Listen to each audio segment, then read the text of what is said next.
A very good evening to everyone who's joining us live on a beautiful Saturday evening. It's right 7 o'clock in the evening right now. I welcome all of you to the Pick a Book, the Flip Side Corporate Edition series, where we come to your home most often on every weekend, literally. And this is a Saturday we're meeting you. I welcome you all warmly. And my name is Ashin Sani Veerasinghe. I'm the moderator for this session of the Flip Side Corporate Edition of the Pick a Book Sri Lanka. Now, to tell you a bit about the Pick a Book Sri Lanka, and just like the name itself, it's all about picking a book and reading. And they encourage the reading habit by getting all participants to select a book, read and research on it thoroughly, and present a summary, which also helps to hone his or her public speaking, communication, and presentation skills. By doing this, Pick a Book not only inculcates the habit of reading, but also helps at a wealth of knowledge. The objective of the Flip Side webinar series is to get the individual opinions and perspectives and also to share the lessons from outstanding books. Now, when I talk about outstanding books, you very well know the books we're going to talk about today. So let me take you through the two books we'll be talking about today.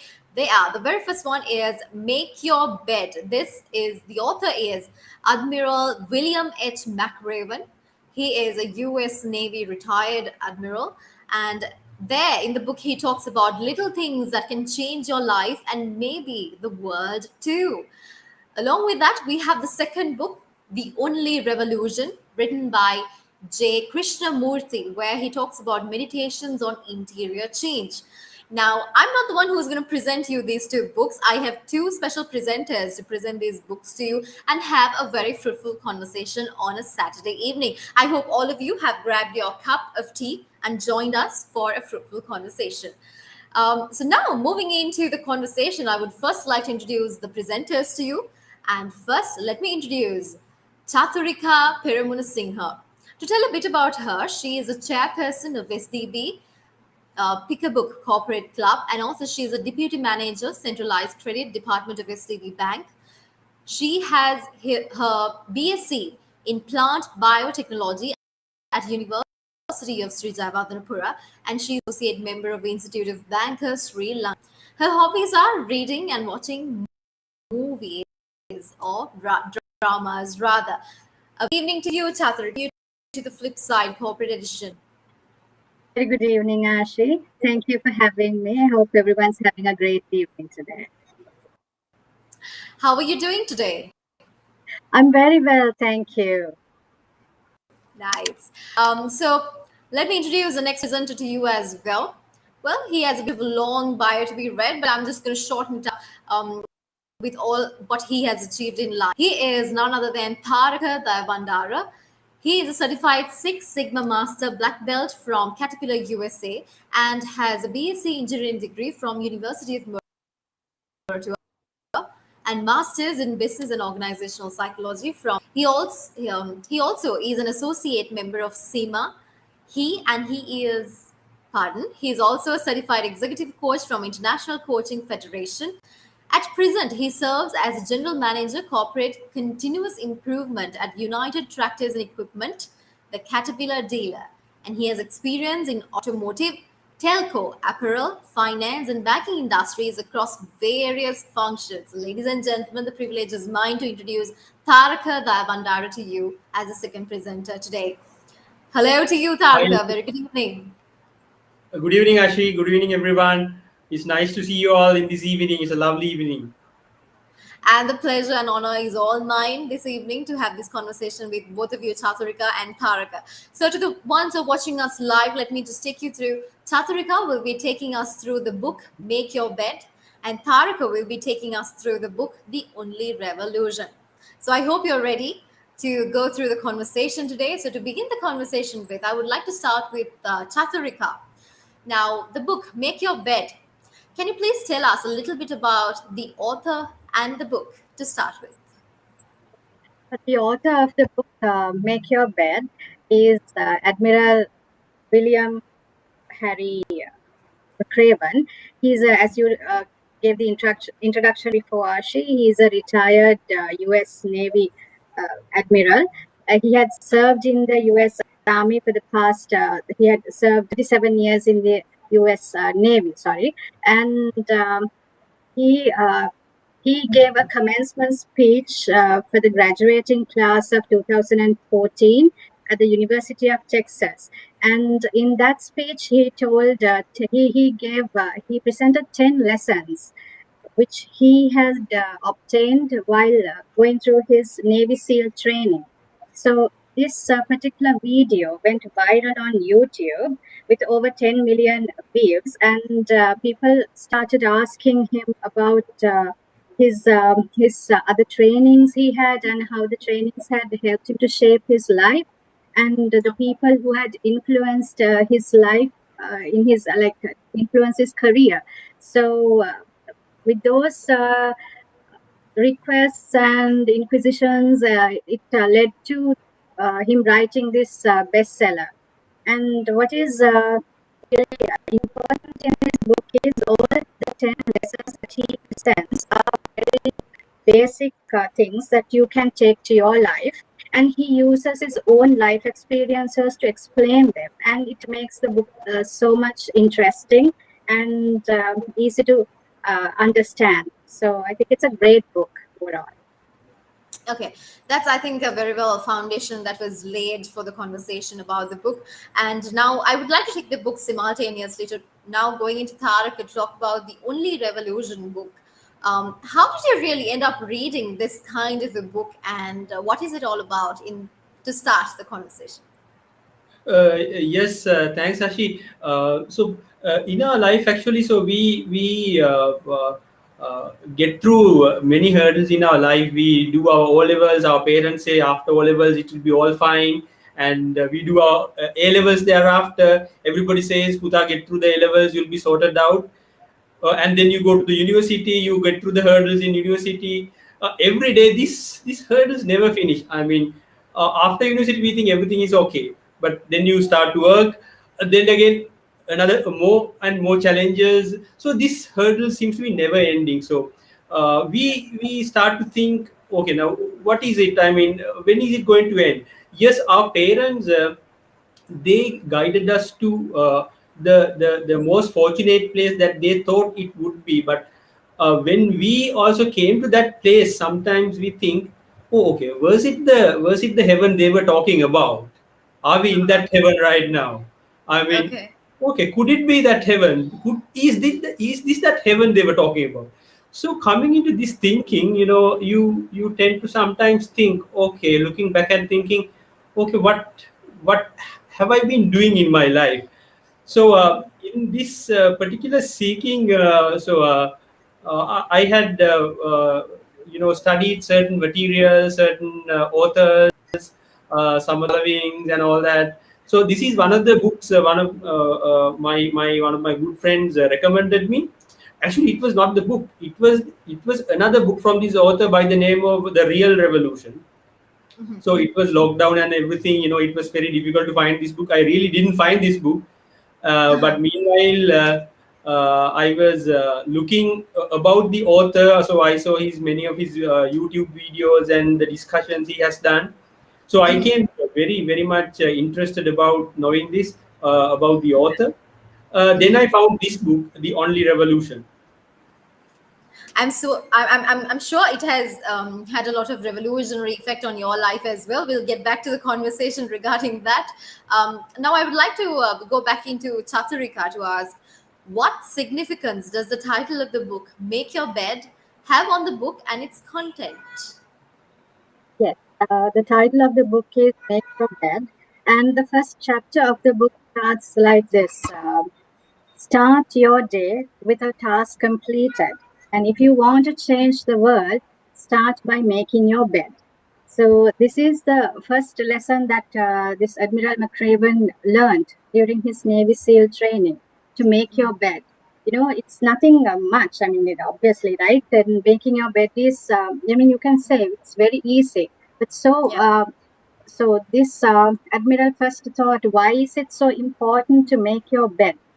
Why do I go to a Navy SEAL training and do this? But when time on, he realized that the first task of the day is that the inspector would come to the room to check how they have made the bed. And he would say that the inspector would bend over checking the corners, whether the corners have been folded properly and whether the pillow and the blanket have been aligned in a in the standard way. And the test would be for him to toss a coin on the bed. And when he toss a coin on the bed, it should bounce up from the bed high enough for him to catch it again in his hand. Oh, okay. So if that is right, then it has been made to perfect. Yes, I know. When you don't make your bed in that way, you are punished. You get to become a sugar cookie. That is, you go and humanities have to go and dive into the sea, get themselves wet. Then they have to come to the beach and roll around on the sand, and they have to get themselves covered from sand, covered in sand from head to toe. So then you're a sugar cookie. Yeah, and it's actually they said that it's a most embarrassing thing because the Okay. entire day you will be covered in sand, and like it's very uncomfortable, obviously. And the people who see you knows that you have become a sugar cookie, so that is very intimidating and embarrassing. So you don't want to go there. So you try to get it done properly, though that is a very minor task. So this minor task is the one which gives them the boost for the entire day. I mean, if you get it right, you know, okay, fine, I have the energy to do more, to do the other tasks to the best of my ability. So these small tasks are the ones which we neglect most. And the small things in life we neglect most. So the author Yeah. says this is the starting point. As it is the starting point of the book, this should be the starting point in your life as well. And it should be the basis of your life to do every small task to the perfection. So that is how it relates. I think that's a perfect message. And thinking about the actual punishment that has been given in the Navy, I'm just wondering, oh God. I mean, there are days, I mean, we all know, right? Three of us would agree on the fact that we all know how important making your bed in the morning is and how much of a boost it gives to your mentality and your mindfulness. But, there are also off days. For me, of course, there are also off days where the alarm Yeah. rings and I just get off and just go. But that kind of a punishment would really get everybody into discipline of completing little task. Where I've also read a bit about into how your day starts with just a simple task of making your bed, and it says once you make the bed, pat on yourself and say good job, you arrange your bed nicely. And that's kind of an affirmation that you tell yourself every day, and that helps you, that gives you the feeling of achievement or the completion of a certain task, which will carry a long way for the rest of the hours of the day. So I think Yeah. that's a very good message that's also being carried out throughout this book as well. Now, with that, moving into Tharaka, to the book The Only Revolution. Now, I would like to ask, you also mentioned that you also got interested about the author and the book content by going through a lot of YouTube videos. And I would ask, there are YouTube interviews of the author, Krishnamurti, talking about reality versus truth. Is there anything about it in the book, Taraka? Yes, certainly. In this book, what he tries to get around is not really give you a theory around anything. Like most of the things that we see in corporate, in scientific research, and in many books also, they will give a certain theory. Do this, then you will achieve that.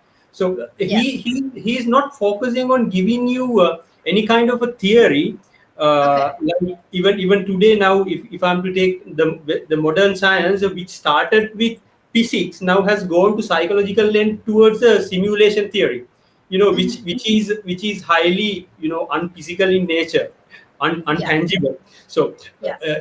in that kind of thing, he also doesn't want to build any kind of theory around what he's trying to say, but he's That's right.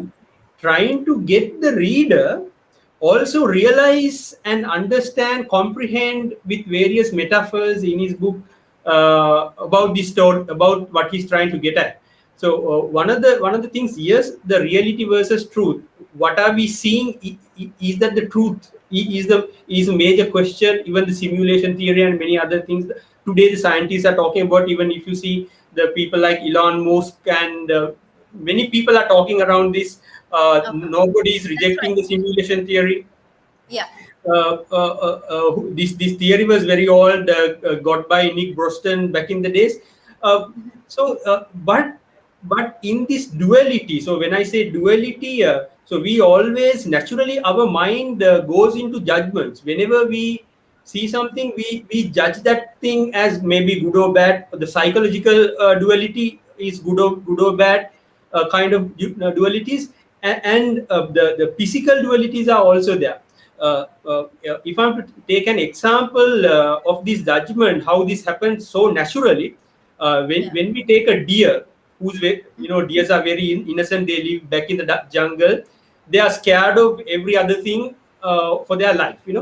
If Yeah. if if the deer see something very new, Mm-hmm. what it would try to do, it will try to understand whether it's a threat to him, or is it something he can eat, or there's no threat to him, right? That's The right. many I mean it's trying to basically decide whether it's no threat or threat. If it's a threat, it has to quickly run away. Mm-hmm. So this judgment comes in that way. This naturally we are programmed. We have to make a judgment. Yeah. When I see Arshi for the first time, I'm trying to make a judgment. It's Yeah. natural, right? But That's right. That's right. when we are aware of that natural way of that happens. For example, now see, I think many of the Sri Lankans would have heard about the blind man explaining about the elephant. uh, Ah, wha- yeah. I mean, they I've would heard it in argue that, Sinhalese. exactly, I mean, they would go to a fight arguing that each of them are right. Yeah. Similarly, the people who that we can see, we also think we can see the elephant in the true form. If I'm to take an example of a wall of a certain color, say there's a wall of green color in front of you, we see, and we make a judgment that wall is actually truly green color. But if we take even the Western science, we see it in green color because the seven colors comes onto the world and reflect only the green color. We see it in green, so we can't really judge on what is the real color of the wall. Mm. Mm. So That's right. similarly, like there's something. I mean, example of the Hubble telescope. The pictures that it makes, very beautiful, nice, like a heaven kind of pictures. Very nice lighting. So how Mm-hmm. these pictures are made? Are these pictures really this way? Are there any spaces in the universe? If somebody to ask that question, really it can't be, because uh, Yeah. each each pixel of this picture or the photograph represents the frequency it receives the electromagnetic wave. Based on the frequency of that wave, it gives the color to that pixel.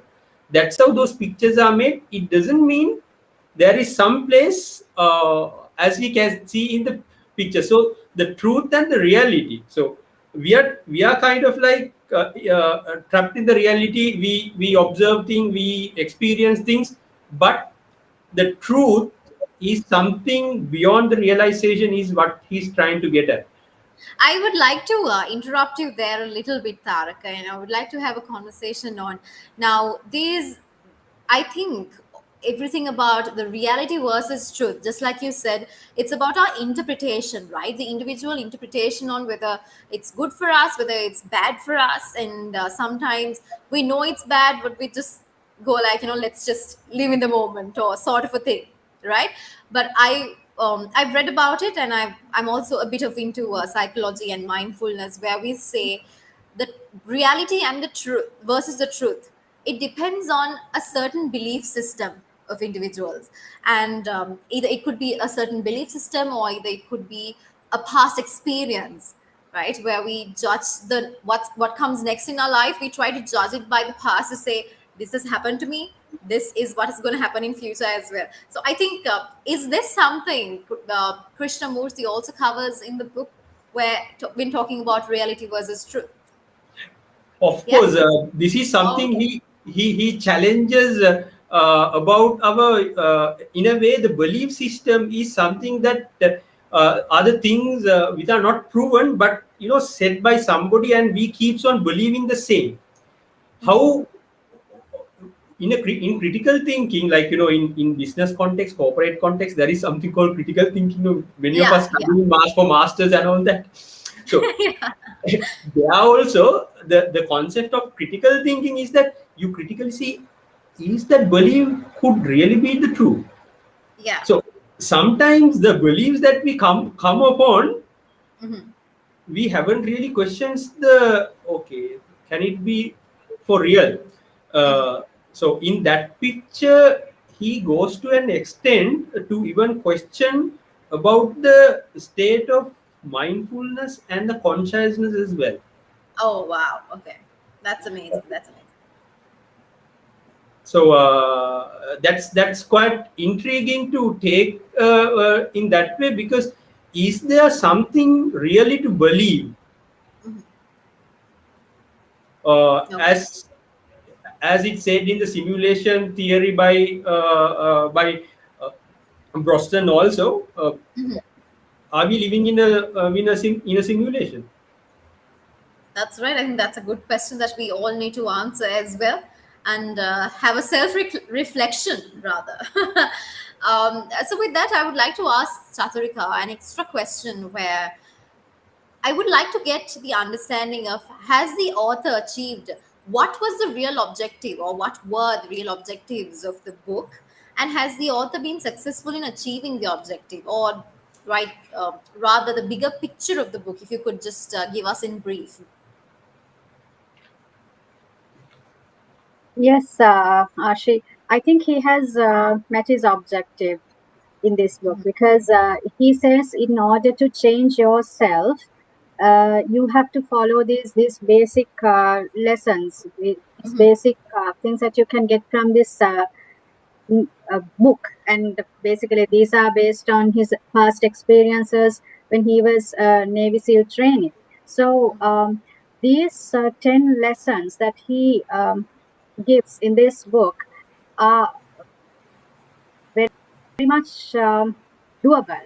People Okay. can always relate to these things. And he also says, if you want to change these you can follow these. If you want to change the world, you can also do so by going through these and following through these particular set of lessons. So I think these are very doable and very meaningful lessons that he talks about in this book. And I think, I mean, I personally was very much motivated from this book, and there were certain things that I could also get from this book. And I feel that the reader would have gotten a very good picture about this, about the objective of the book. And yes, I think his objectives have been met successfully. Oh, that's amazing. Because what I wanted to understand is regarding this, if you take the topic in general, completing tasks and that will help you achieve greater things in life. This is a general topic that has been covered in so many books under so many authors. And they bring their own aspects or their own points of view to the table. So I'm sure in this book as well, when you say make your bed, that's a very eye-catchy title for a book as well, where he takes through his own aspects and a different view about how successful you can get by completing little tasks in life. Yes. With that, Tharaka, now coming into your book, The Only Revolution, there are so many books now, just like I mentioned to Chaturika, when there are so many books on the same general topic. When comes to your side, of the book you're presenting today, The Only Revolution, there are so many books about meditation also. So, what is the difference in this book about meditation, in your point of view? Yeah, that's a very good question. The reason being, yes, he doesn't try to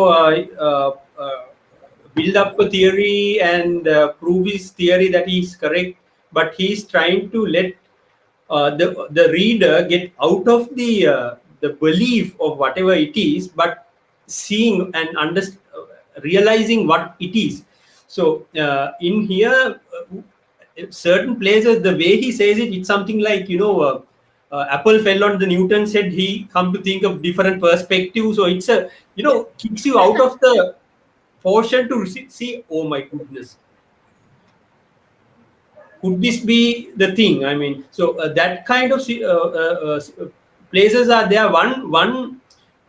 So, but I'm not getting at the same examples he's getting, because his examples are very metaphorical. But so it can't be, very difficult to explain in a small time.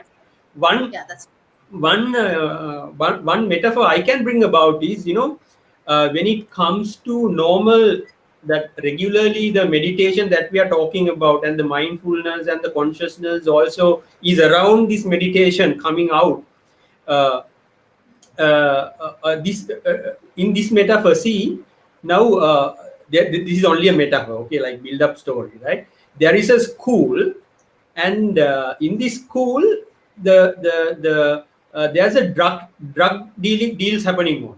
Students are using drugs, and the CID, the police, is getting complaints about it, and they are going to investigate around it, right? Mhm.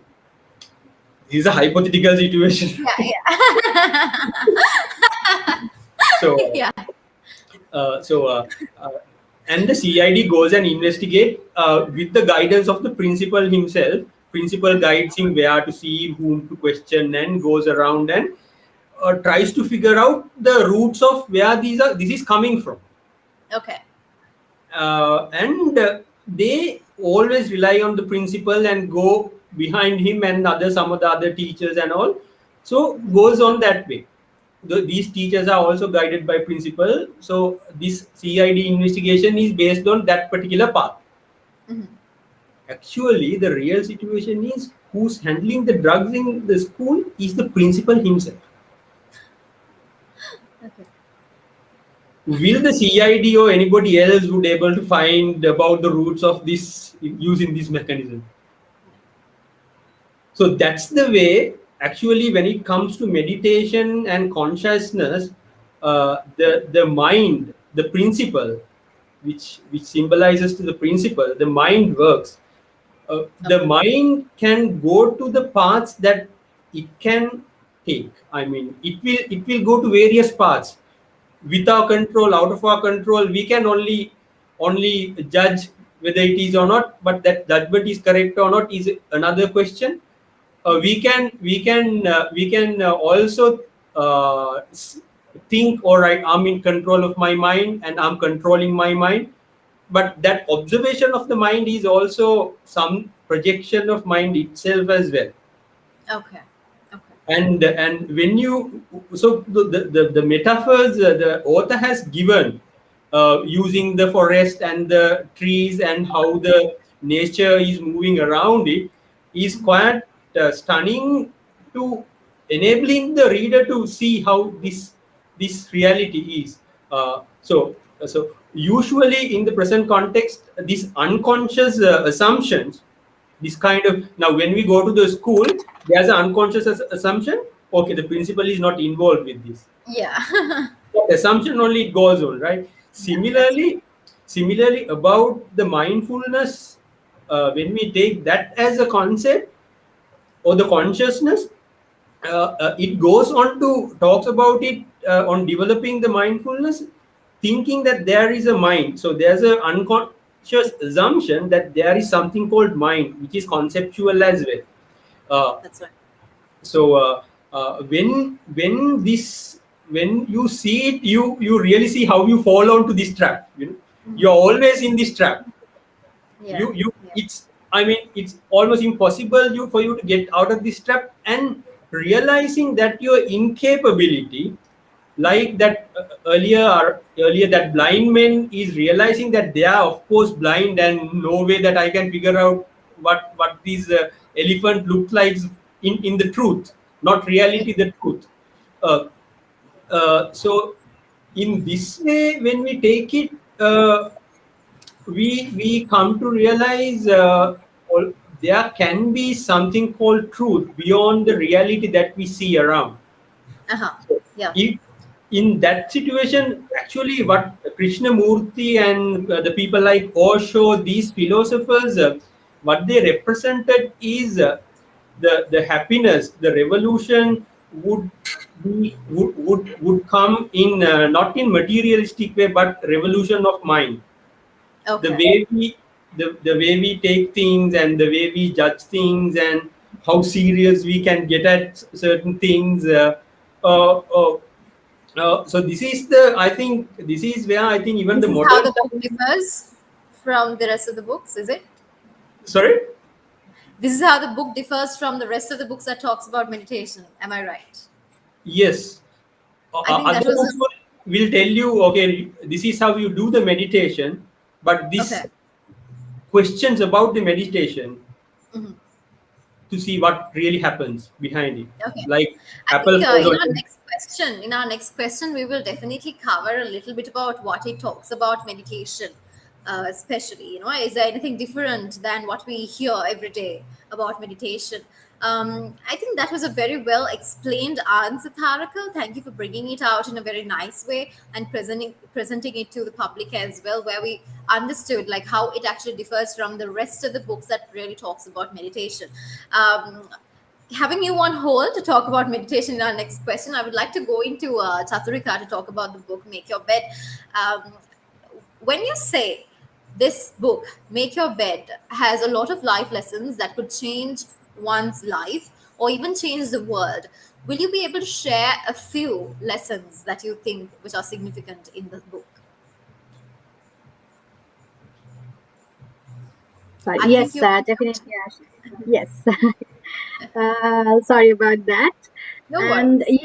yeah, uh, there's one particular lesson that he talks about. Uh, where you need people in your dark moments in life, to when you're in your difficult situations. He says you need people.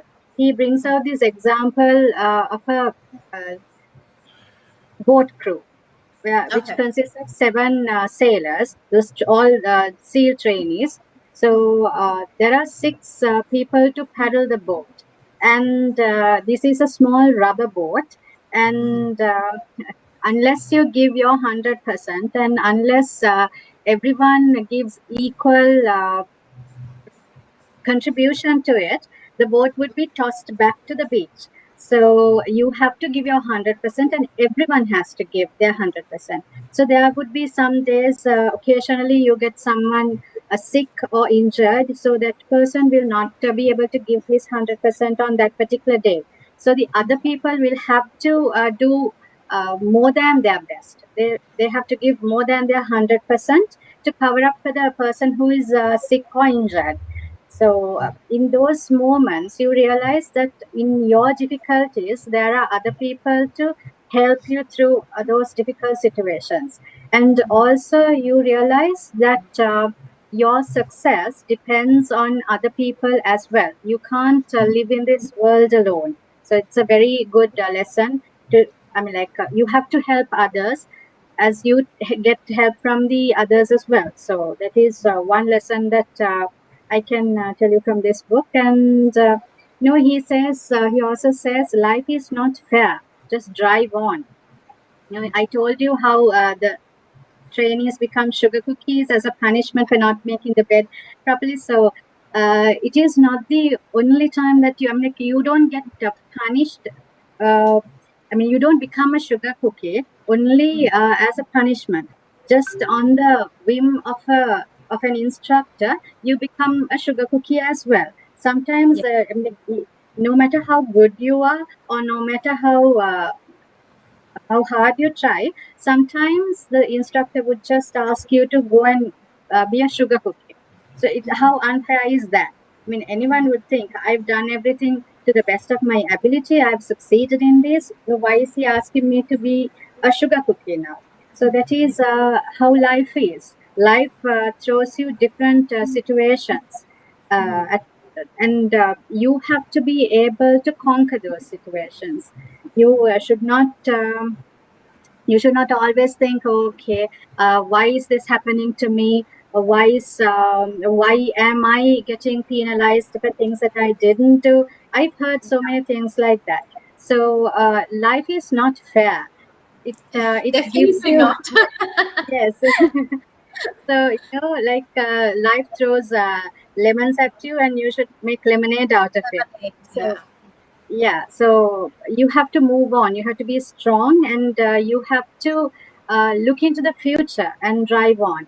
And there's another one which says you have to be you have to give other people also hope. In this particular lesson, he talks about a scenario where he and another set of trainees uh, spend an entire night sunk in mud up to their necks. So the entire night they have to be in mud, and it's very cold. It's and also they have had prior sessions and exercises, many hours of exercises that is. So they are very tired and fatigued, so they want to get out of it, but you shouldn't quit, right? I mean, if you quit, you're a loser. So they try to somehow spend the night there, but there was one particular person, he thought he couldn't bear it anymore, and he started to go out of the mud area. And just as soon as he was about to go, someone started singing a song, and it was out of tune, but it was a song, but that everyone knew. So this Oh, one voice became two voices, and then two became three. Gradually, everyone started joining in singing, and this particular person who was about to quit from this mud pit also stayed on, and he also started singing. So sometimes it takes just one person to inspire those around that person. In that's their right. yes, there could be moments that take you down. There could be other people around you that are who are feeling down. So it's up to you to give them hope, to basically show them that this is not over. You can carry on. So you should help other people. So those are some of the few things, few lessons that I can tell you from this book. There are I more, think, but yeah, time is a restriction, so I think we've got to stick to a few, of course. But when you took me through the lesson of everybody giving 100%, I recalled a movie that I have watched. I'm sure you all must have also watched it, The Vantage Point, where the assassination of the US president, where and they save the president. So if everybody, it's the point, it's somebody who was in the audience on the day, and if everybody, if they did not play their 100% in their role, individual perspective, the president couldn't have been saved. So this is a memory that I recalled. Like, I watched this movie, then I was thinking, wow, if one person did not give his 100% in whatever the role he was doing, one person was just recording the rally, and from him only they catch us who shot the president and everything. If it's all about giving 100% in whatever you do, and in whatever the circumstance that you are in, it actually adds up to the end result. So those are like few amazing messages that this book also brings out, just like Chaturika nicely put out. With that, I would like to briefly go into Taraka to ask a bit more about the meditation factor. The book has mentioned the author. What has he told more about meditation in brief? Yes, he throughout the book, what he tries to explain about the meditation through various metaphors, and while also questioning the concept of meditation as well. Is Right. there something called meditation? Mhm. Or is there someone to meditate? Uh, so what as the previous the story about the principal and the school, uh, are we really in this reality? Is this something that we think there's something called mind and it goes somewhere around, but we are maybe trapped in a simulation, and we think we are deciding and doing things in the way that we wish, or are we in a part of a simulation, somebody is watching over Yeah. us? Hmm. So what he says is no judgments. I mean, even I think many religions are also talking about not to judge people, and it's also taken as a good practice not to judge. I think that's for a reason, because we are incapable of judging anything, like the blind man who's judging the elephant. How, if we can't really observe the entire thing as an entirety, how are we in a position to judge anything? For instance, I mean, building on what Chatrika said about the fairness, I mean, uh, uh, when something is fair to one side and unfair to the other side, but maybe it's seeing in the same way to the other side as well. I mean, uh, That's right. somehow each party is fair by their side. Even that's the reason. I mean, the cruelest criminals who go to the prison also has a reason, a fair reason to do that crime. Uh, uh, so, i- so if there is something called fairness, author is questioning things like that. If there's something called fairness, there has to be an absolute fairness. It can't to be. It cannot be any what do you call that, relative fairness. It can't be, if it is a say a land problem with the fence going this way or that way. Yeah. The fairness to the neighbor can't be to the fairness to me. So I mean, if there's something called absolute fairness, I mean, the question becomes really, I mean, can there be a question of that nature? So, That's right. in this way, when we go beyond on questioning the duality, and when you see the concept of duality, uh, uh, uh, we question in a way, you come to realize who is me, who am I? Who is this person who we define as me, myself? What is this me? We realize, of course, the body and all these the things around me. This is not entirely controlled by myself. I can't control the color of my body, color of my skin. I can't really do certain movements in my body. So if it is me, I should be able to do anything out of my body. I mean, so That's the right. body is not me, is so-called me. Then when we go to think the mind, is the mind the real me that are we talking about? If that is the case, you should be on ultimatum control of your mind. I mean, come on. I mean, if you really see it yourself, you will see whether you are in control of the mind. He doesn't go to say yes or no to this answer. He invites the readers to see what the to seek for an answer for that question. Uh, anyway, when we are trying to explain a theory, the problem with theories is that theories are always what do you call that, restricted or limited by the words that we use to explain the theory. That's uh, right. and the words and the languages, it has its own cultural barriers. If I am to bring you an example in the local context, in Sinhalese, if I am to say, when maybe your friend of you buys a vehicle, we usually ask them, "Oya kiveni aitikare?" We usually ask that, no. Yeah, yeah. Brand new or second hand. But if you now this when you ask a kiveni aitikare, that is like, a WH form of a question. But Yeah, if you try to ask that question in English, you can't really directly ask that question, that's because right. in that culture that question didn't exist. They didn't want to intrigue too much into other people, and they really didn't want to question that, so that particular word didn't exist in that culture. In the same way, say on your way home, Ashi, you see you meet with an small animal. You see a new animal. You Uh-huh. have never seen this animal and heard about such an animal entire your life. Then how would you explain about this animal to somebody at maybe at home? How would you explain about this animal? About the features, like. What if it? It's like a cat, but it's not a cat. Yeah, Has ears like an rabbit, but it's not a rabbit.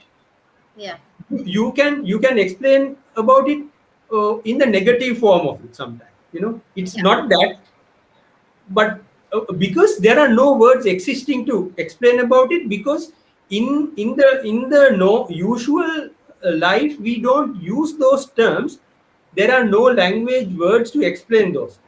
Mhm. Similarly, the thing he's trying to explain cannot be really given by the form of words.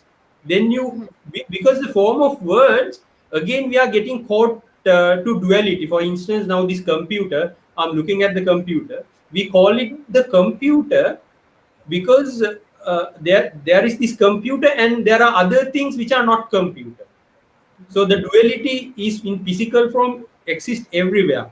Similarly, on psychological form also, like fairness, not fairness, good and bad. In that way, psychologically also the duality is there. We are locked in this, and knowing that you are locked in this is one way of it. Mhm. And also another thing he talks about the meditation. Of course, in corporate and even in our life, we talk about setting objectives and moving forward on time basis with our objectives.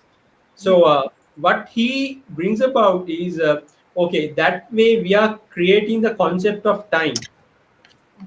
Why not you live that objective at this moment of time, and then how come the time as a concept is there? Because when we talk about the time, the present is there in relation to the past and the future.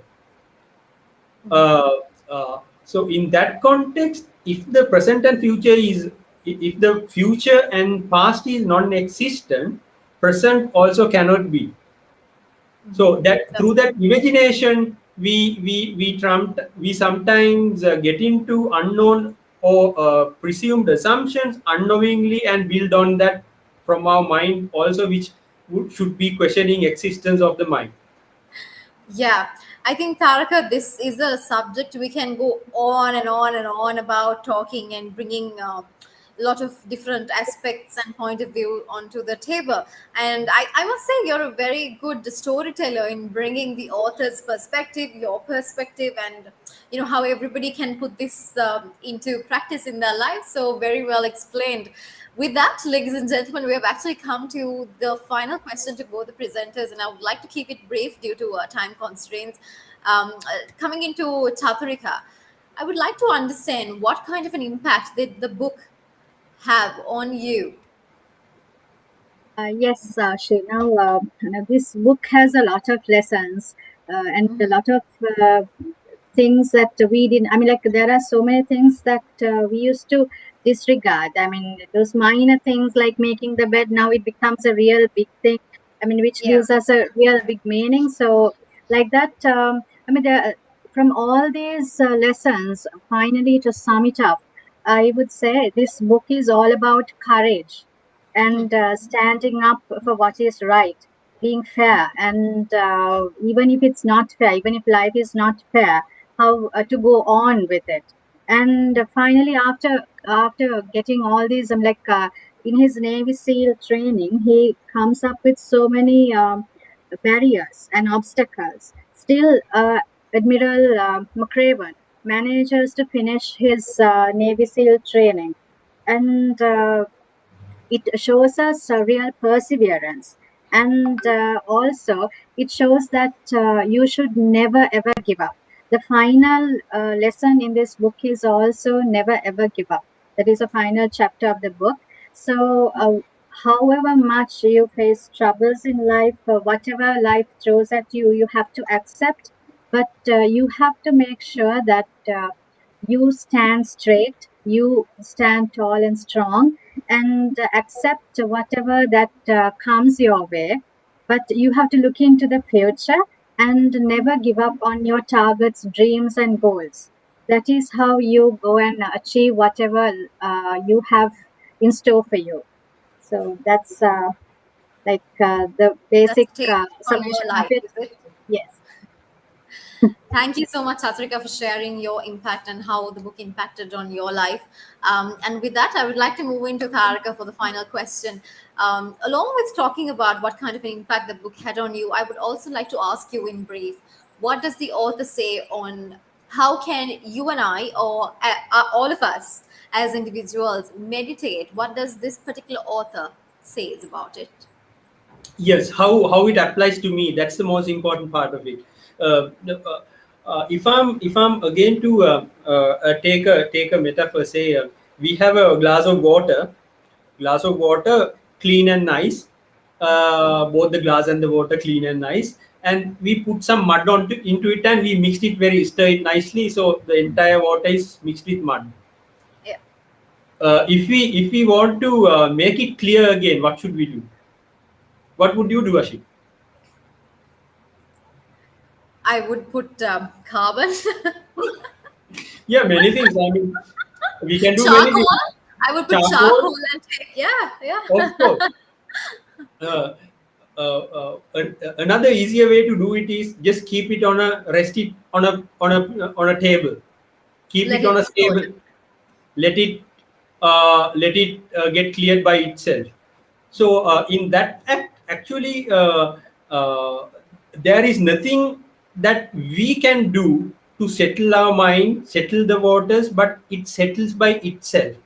But Yeah, what we would have to do is letting it go, rest it on the table. So let it go to that state, so it yeah. will settle by itself. Because we think as people, it was out of our control, or to what nation, to what family, to what country, to in what color you were born. Was it our choice? No, I think we have the choice to do certain things. uh, that's another argument as well, but we think in that way. So is it, it's really in our control? And so when we take into this we cannot really touch and feel our certain things like the mind. We really don't know whether it exists, but the other things around us, we can touch and feel. We know in physicality it is really there, sitting somewhere. But like the glass of water settling itself, when the mind wants to settle itself, we look for the meditation. And sometimes when we try to meditate, then unknowingly there is this meditator who comes to the picture with the strong eye. There is strong eye who who want itself to find a clear place to live. uh, uh, so in this picture, the Krishnamurti says the meditation requires the highest discipline of all, which is having no discipline, no conformity. We usually get trapped into the status quo. For instance, if I'm to say, like, the usually the gods and the demons that we day to day we define also are also in the same format, because of we have that thinking. uh, Unknowingly we are getting trapped up into this. At last, what is author saying is, there is no dynamic pill is Yeah. uh, to solve the human problems. They can be solved only by bridging about the radical revolution in the mind and the heart of the man. This demands hard, constant work as work, seeing and listening, and thus being highly sensitive. This without being connected to or being restricted by the words to explain your experience with the words, but experience it as yourself, not getting restricted with the words. I'm sure this is beautifully laid out in the book, and with this storytelling ability of Taraka, I think that gives us a very picturesque idea about the book, and I think that makes us all feel that we also have to read this book. But one thing I notice in both the books that we discussed today, Make Your Bed and The Only Revolution, there's one thing that's common. It talks about discipline with the presenters, if you agree. This is the bridge that connects the books today. We spoke about the discipline that you have to complete your task and go into what you want to achieve in life. And completing little tasks will help you achieve bigger things in life, sort of a message. And then coming into the only revolution, like how meditation on interior change, that also talks about how disciplined you have to be and how you have to let things sink, just like Taraka explained in his example of how when mud is mixed up with water, what can you really do? It's out of your control. You let it be, you let it sink, and it's all about having your mindset at the right time and the right place. So with all of that, ladies and gentlemen, we have come to the end of today's episode on the Flip Side Corporate Edition webinar series by Pick a Book Sri Lanka. And to give you a wrap up about today's session, we spoke about the lessons from two outstanding books, that is Make Your Bed by Admiral William H. McRaven, and also the other book was The Only Revolution by J. Krishnamurti. And those two books are the books that we presented today. And the presenters were Chaturika Peramuna Singha and Taraka Davandara. Thank you to the two presenters for coming in today. And I, of course, it was very well flown, and the flow was very good. The two books got connected, and I also enjoyed the conversation today. Thank you so much, Chaturika, and thank you so much, Taraka, for joining us and sharing this evening and making it fruitful. I was, of course, enjoying my coffee on a Sunday evening. I'm sure the public was also enjoying your coffee and watching this. So thank you so much. And just to bring this into a conclusion, I would like to say the purpose and the overview of Pick a Book. It's actually an impactful movement founded based on social patterns that bloom positively through connecting with readers' community and grow more together towards progress. That is what Pick a Books Sri Lanka envisioned for its members. So, just like the name says, pick a book. It's your time to pick these two books and get into reading until we come back to you for a weekend evening with another successful episode of the Flip Side webinar series of the Pick a Book Sri Lanka. My name is Ashinsani Veerasinghe. We shall see you soon. Until then, have a good evening. Stay home, stay safe. The situations are not really well as it yet too. Have a good night. Thank you and have a good night. Thank you. Good night.